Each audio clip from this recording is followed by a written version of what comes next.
Bonsoir à tous. L'heure de notre rendez-vous, lire la Bible entre les lignes, est arrivée. Nous nous arrêtons sur les chapitres 6 à 9 de la Genèse qui relatent le récit du déluge.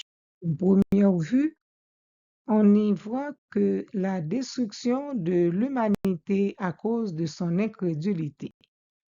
Mais en creusant un peu plus, nous découvrons ceci. Premièrement, la vérité ne se trouve pas toujours du côté de la majorité. Dieu n'a trouvé qu'un seul homme, Noé, qui a fait la différence en son temps. Genèse 6. Homme intègre et droit. C'est grâce à lui qu'un échantillon de la race humaine et l'espèce animale ont été préservés.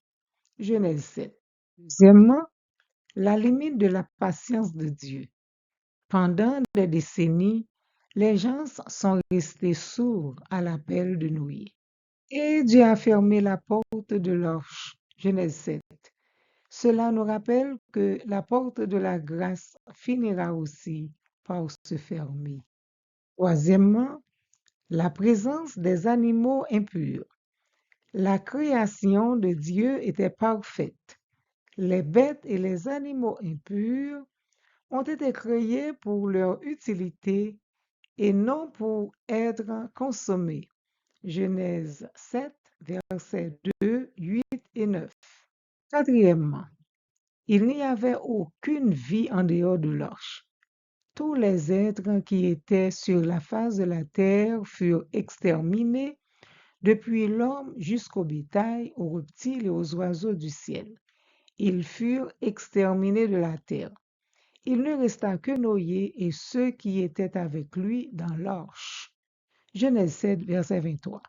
Les eaux sont montées de 15 coudées au-dessus des plus hautes montagnes. Elles sont restées ainsi pendant 150 jours, soit 6 mois selon le calendrier biblique. Nous comprenons qu'il n'y avait pas de salut en dehors de l'arche. Aujourd'hui, la porte de l'arche symbolise Jésus.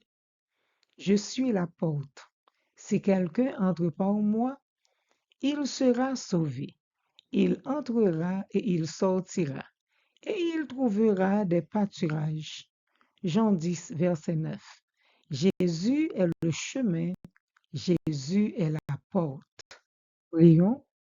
Notre Père céleste, nous te supplions de nous accorder un cœur réceptif à ta voix pour ne pas imiter les antédiluviens. Amen. À bientôt.